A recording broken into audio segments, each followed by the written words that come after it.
Entonces, como le decía, buenos días hermanos, los saludo en nombre del Señor.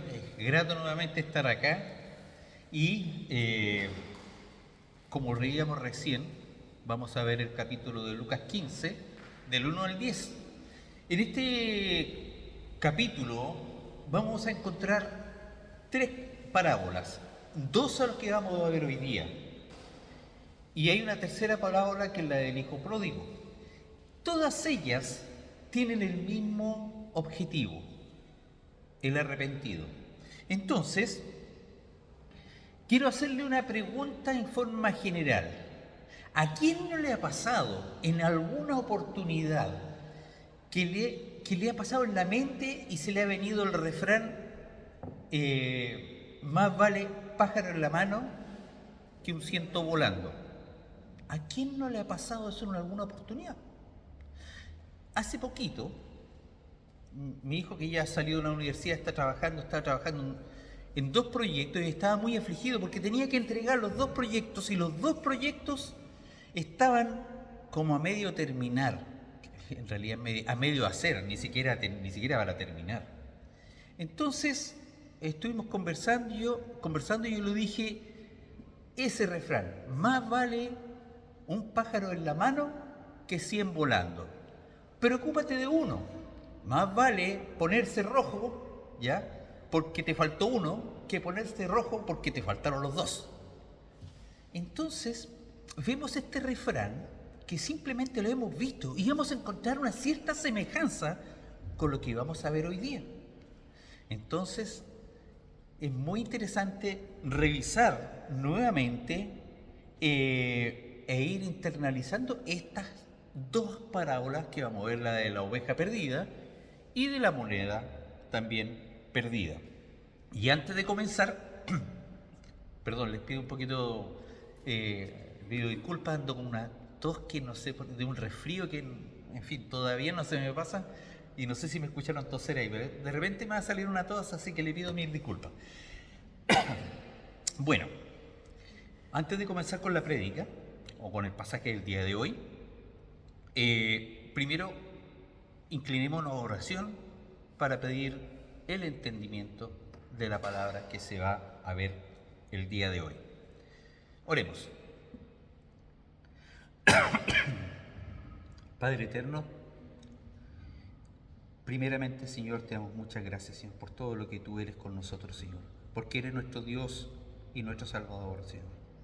Te pedimos en este momento, por entendimiento, Señor, despeja nuestra mente y corazones.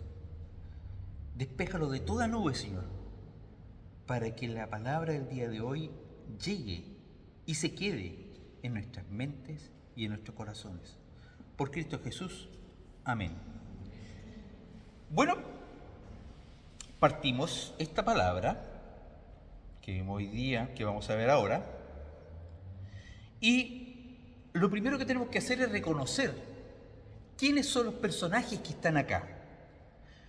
Tenemos dos tipos de personajes, o mejor dicho, cuatro, pero son dos de un bando y dos del otro bando. Tenemos por un lado los publicanos, o que está en alguna versión de la Biblia, la Reina Valera, la NBLA, aparece como publicanos, o mejor dicho, en la NBI, ¿no es cierto?, o en la NTV, aparece como los recaudadores de impuestos. Y además están, en ese mismo bando, están los pecadores. Ya vamos a ver más adelante las diferencias de ellos. Y tenemos por el otro bando, tenemos a los fariseos y tenemos a los maestros de la ley. Pues bien, la diferencia que inmediatamente parte en el versículo 1 es que los publicanos o los recaudadores de impuestos y los pecadores se acercan a Jesús para escuchar su palabra. La diferencia, los fariseos y los maestros de la ley se quedan ahí y murmuran. Mira a este que le habla a los pecadores. Entonces tenemos claro la diferencia de estos dos bandos. Un bando como decía, un bando que es los publicanos y los pecadores, que entre paréntesis, los publicanos y los pecadores que aparecen acá, ni siquiera estaban en la categoría de un estatus social de lo que es el pueblo de Israel. Los publicanos, los recaudadores de impuestos, odiados por todos ellos, y tenemos los pecadores. ¿Qué entendemos por los pecadores? Pecadores son todos aquellos que están alejados totalmente de lo que es la religión judaica. O sea, estamos hablando ladrones, estamos hablando de prostitutas, gente totalmente excluido de todo lo que significaba la religión. Entonces, y por el otro lado teníamos los fariseos y los maestros de ley que eran, llamémoslo así, la clase élite del pueblo de Israel. Bueno, y a todo esto parte inmediatamente la parábola cuando Jesús escucha, o mejor dicho, ve o siente ¿qué están haciendo los fariseos? La murmuración. Por lo tanto, parte inmediatamente con esta parábola, pero como vimos nosotros el día jueves, cuando vimos el estudio, para poder entender la palabra, ¿ya? Necesitamos tener claro cuáles son las interpretaciones. Tenemos tres tipos de interpretaciones. La primera interpretación es una interpretación matemática o una interpretación económica. ¿Qué es eso? Una interpretación matemática es, por ejemplo, decir, de las 100 ovejas se me perdió una. Si fuese un gerente, alguien de una empresa, ¿no es cierto?, gerente de operaciones, vicepresidente o presidente, saben que en el pastoreo suelen perderse ovejas. Entonces diría, de las 100 perdí una. Perdiste el 1%. Estamos bien, no perdiste mucho. No obstante, tenemos la otra mirada. La mirada ya más del punto de vista económico. Es tu responsabilidad como pastor velar por la seguridad de todas. Por lo tanto, tienes que traer de vuelta o tienes que demostrar que esa oveja se perdió por algún depredador, pero con pruebas. Entonces tenemos clara la primera mirada. La segunda mirada es una interpretación ética que también nace a nosotros en el corazón y dice, oye, pero ¿cómo es posible que el pastor deje a las 99 para ir a buscar una? ¿Éticamente está bien eso? Nos ponemos la duda. Y tenemos la tercera interpretación, que es la interpretación teológica, que es donde Dios muestra su gozo al encontrar la oveja perdida. Esa oveja que estaba por sí sola no se puede defender y estaba muerta. Entonces, vemos estas interpretaciones. Las dos primeras interpretaciones, nosotros las vemos y son interpretaciones humanas. ¿Qué quiere decir? Como son humanas, están bajo el criterio del pecado que tenemos nosotros. Por lo tanto, están en sí ya cuestionadas. Y de hecho nosotros podemos ver este tipo de interpretaciones cuando vemos algún debate político sin entrar más allá, pero tenemos una opinión, tenemos otra opinión, que de repente esta opinión está bien, de repente está mal y esta otra está bien y está mal. Y ahí donde nosotros empezamos a decir, ¿qué es o cuál sería la interpretación de Dios para esto? Entonces, como le decía, esta interpretación Jesús la muestra en estas dos parábolas. Y en estas dos parábolas muestra el propósito. Y este propósito está en Lucas 19:10. Ahí está el propósito. Lucas 19:10 dice, porque el Hijo del Hombre ha venido a buscar y a salvar al que se había perdido. Entonces, Como les decía anteriormente, tenemos dos interpretaciones humanas y una interpretación divina. La que nosotros siempre tenemos que buscar es la interpretación divina. Entonces, siguiendo con esta parábola, como le decía anteriormente, esta parábola viene de la murmuración de los fariseos, ¿ya? Y Jesús usa todo su ejemplo en un pastor. Un pastor que, como le decía anteriormente, gozaba del último eslabón del estatus de la sociedad en aquellos momentos. Era como si tiraran una piedra y la piedra cae al suelo y da bote. Ese es el lugar de lo que es los pastores. ¿Y por qué tenía ese lugar? ¿Por qué gozaban de esa reputación del último estatus dentro de la sociedad? Porque ellos trabajaban, como lo diríamos ahora en el ambiente minero, 7 por siempre.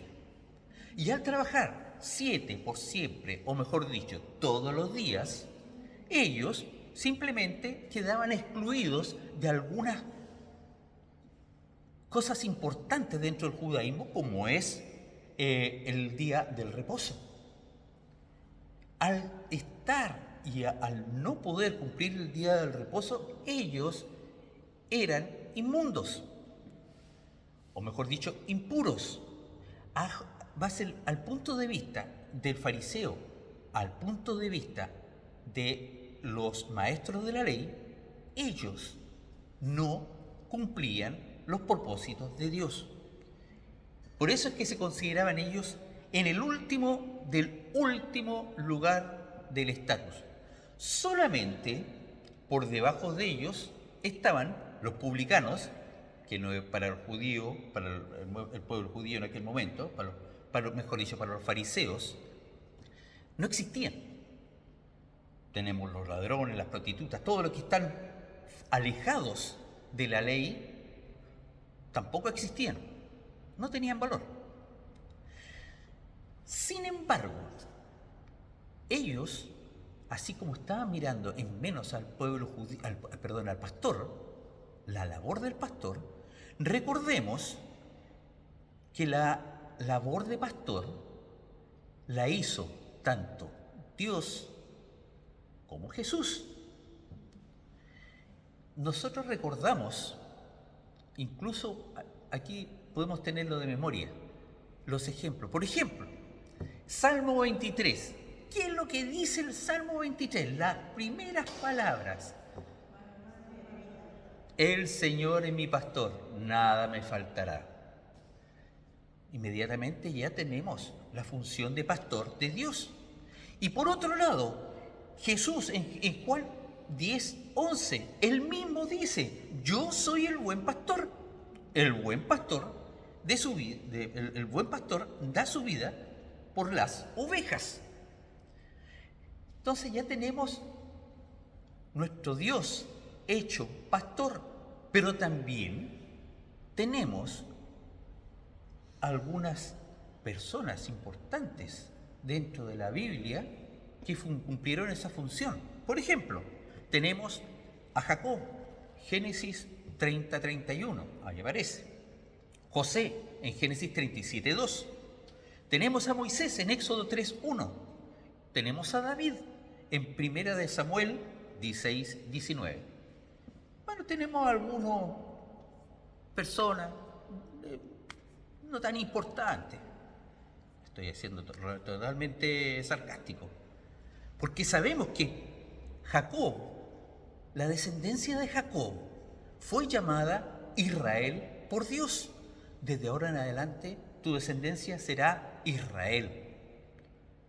Tenemos a José, que siendo pastor, llegó a ser un gran, importante personero de las tierras de Egipto, la nación dominante en aquellos tiempos.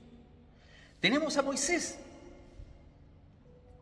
que por Dios José liberó al pueblo de Israel y lo sirvió como pastor. Bueno, él fue pastor en su exilio cuando salió del pueblo de Egipto, ¿ya? Y anduvo divagando porque lo querían apresar. Y tenemos a David. David, que siendo pastor, fue rey del pueblo de Israel y de su simiente saldría el rey de Israel, Jesús. Entonces, aquí ya estamos viendo la diferencia o el desalineamiento que existe entre los fariseos y los maestros de la ley versus el propósito de Dios. Ya estamos viendo su desalineamiento. Siguiendo entonces con el versículo 4, y si nos ponemos a pensar en este momento, ¿qué estarán pensando estos fariseos? Sin duda deben tener un tipo de discusión entre ellos, diciendo, oye, la interpretación, ¿esto es interpretación matemática? No, porque realmente el pastor está haciendo el bien porque tiene que ir a buscar la oveja perdida, tiene que responder por ella. Por otro lado, otro está diciendo, oye, pero estáis dejando los 99 para salvar uno, que probablemente esté muerto. Entonces, siguiendo la parábola, el pastor fue por esa oveja perdida, la encontró, sintió alegría, y la palabra dice, la echó sobre sus hombros, 45 kilos de ahí para arriba. ¿No es cierto, hermano José? Él me ayuda, él me apoya. Es pesadita. Y caminó con ella hasta su casa. Y cuando llegó a la casa, se alegró. Alégrense todos conmigo, porque la oveja que estaba perdida la encontré. Entonces, vemos en el versículo 7 la demostración de lo que es el amor de Dios por su creación.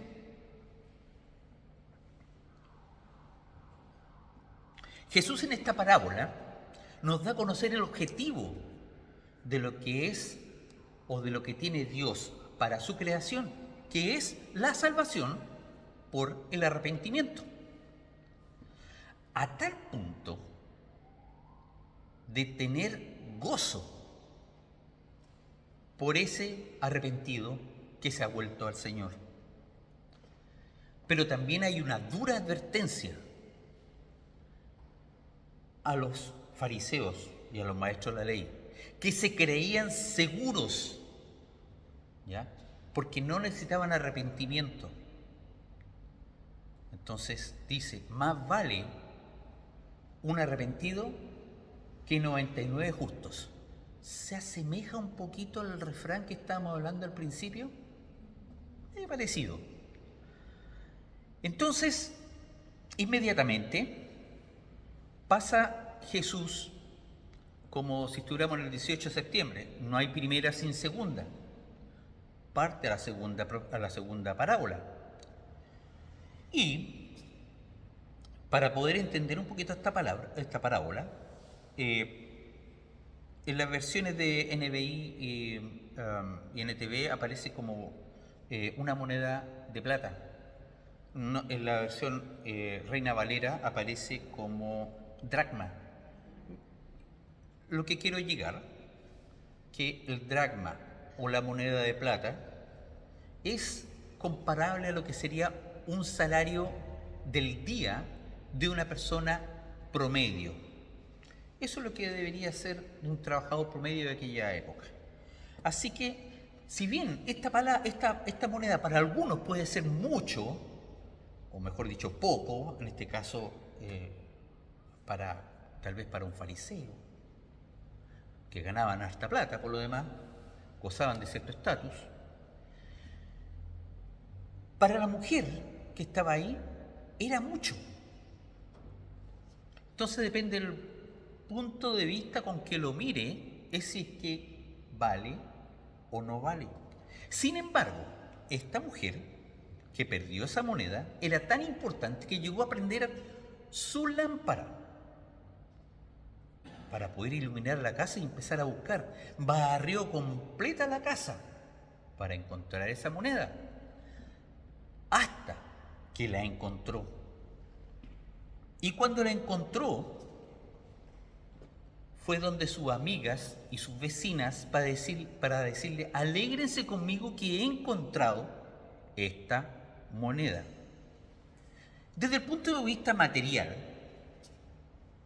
la moneda no es más que un trozo de metal, sin vida. Podemos comparar,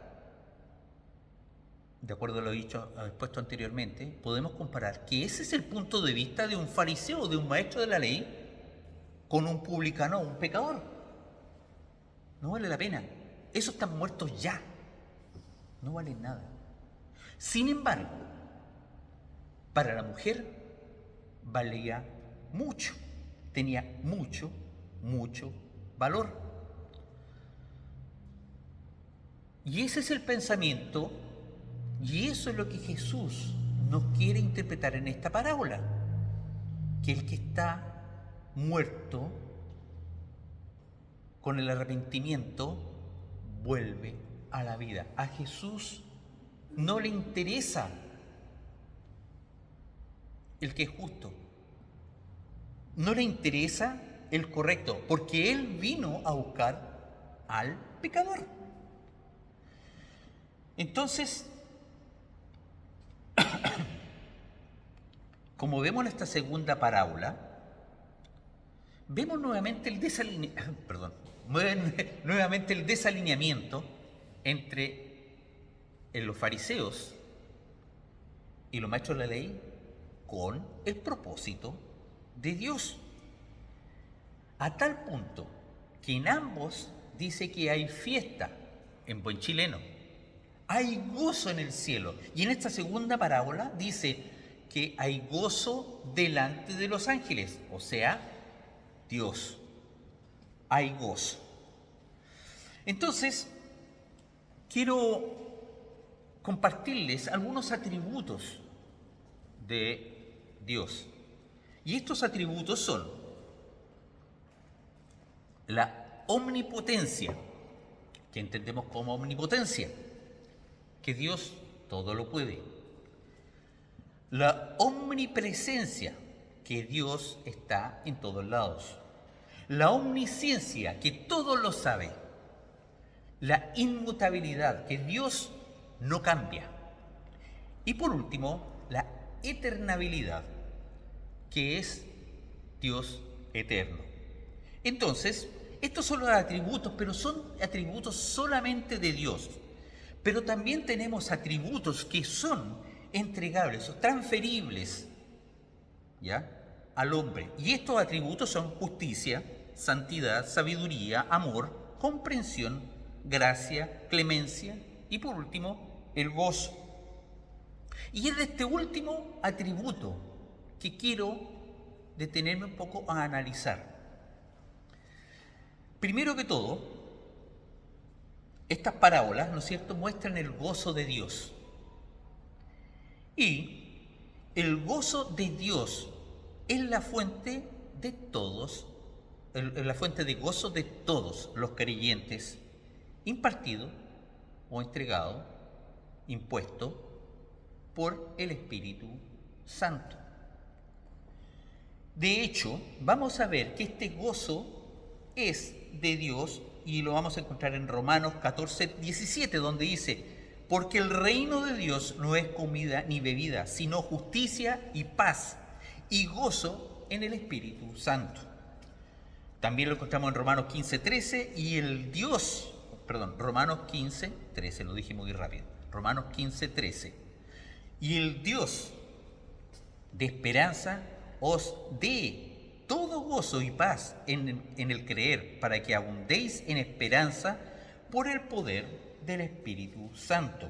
Y por último, el último versículo que tengo para esto, Es Primera de Tesalonicenses 1:6, donde dice: y vosotros vinisteis a ser imitadores de nosotros y del Señor, habiendo recibido la palabra en medio de mucha tribulación, con el gozo del Espíritu Santo. Tenemos el gozo de Dios, pero también le voy a dar 3 versículos del gozo en el hombre.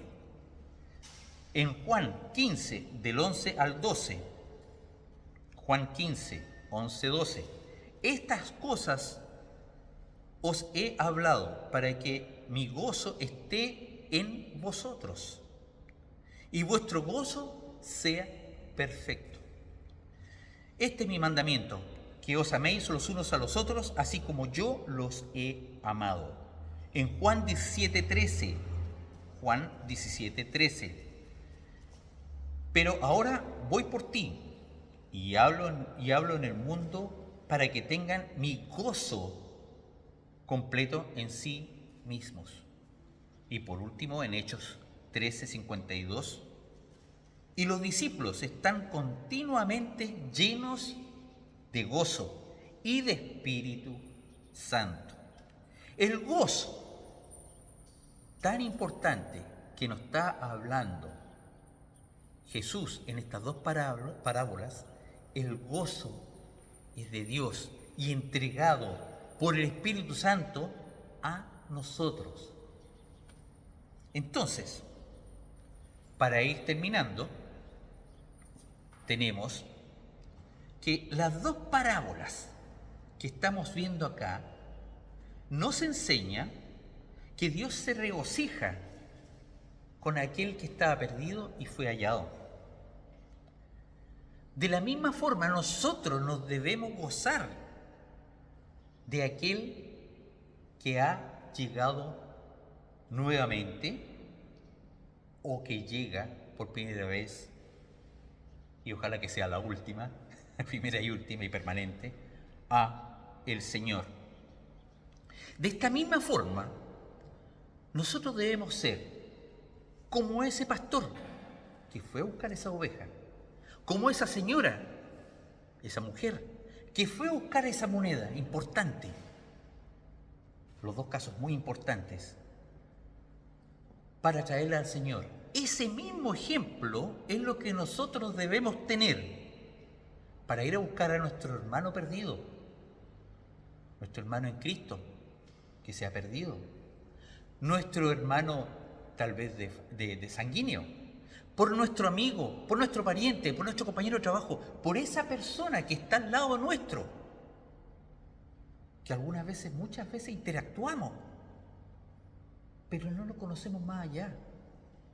De esa forma nosotros debemos interactuar para poderlos traer y llevarlos delante de Dios, porque el gozo de los creyentes, al igual que el gozo de Dios, es el resultado de la grandeza y la gloria de su obra redentora de Dios. Vuelvo a decir, el gozo de los creyentes, y al igual que el gozo de Dios, es el resultado de la grandeza y la gloria de la obra redentora de Dios.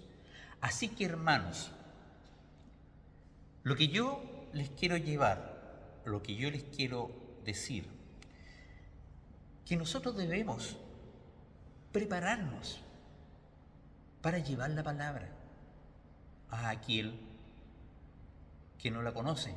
Debemos ir a buscar a aquel que se ha perdido o a aquel que no conoce al Señor. Debemos ir para allá. ¿Cómo? Preparémonos, estudiemos, compartamos, aprendamos de la enseñanza de Cristo. Tenemos Lucas, el libro de Lucas. Tenemos los 4 evangelios, sin duda. El libro de Lucas es un libro que tiene la mayor cantidad de parábolas. Lucas tiene lo mismo que tienen las otras 3 evangelios. Sin embargo, Lucas tiene unos agregados. En este caso es bastante más la información. Aprendamos, conversemos la palabra, preparémonos para ir a buscar a esa oveja perdida o ir a buscar esa moneda perdida. Acuérdense, como le decía al principio, más vale pájaro en mano que 100 volando. Más vale un alma arrepentida que 100 que se creen justos. ¿Cierta semejanza? Oremos. Padre eterno, te doy infinitas gracias, Señor, por darme la oportunidad, Señor, de entregar la palabra del día de hoy. Tu palabra, Señor, no es mía, no es de nadie, es solamente tu palabra, Señor. Te pido, Señor, danos la sabiduría, danos la posibilidad de seguir escudriñando tu palabra, Señor, para ir en busca de aquel que se ha perdido, Señor. Y de esa forma, Señor, tú te llenes de gozo. Y ese gozo, Señor, se derrame también en nosotros. Seamos participantes de ese gozo, Señor, tuyo. Qué hermoso, Señor, es celebrar junto a ti por aquel que se ha perdido y ha vuelto a ti, Señor. Te damos infinitas gracias, Señor, por ese privilegio que nos das, Señor. Te pido, Señor, que en este momento volvemos a nuestras casas, Señor, te quedes con nosotros, Señor, y prepáranos día a día, momento a momento, segundo a segundo, Señor, para estar preparados y entregar la palabra, Señor, a quien la requiera, a quien la necesita, Señor, para que se vuelva a ti. Por Cristo Jesús. Amén.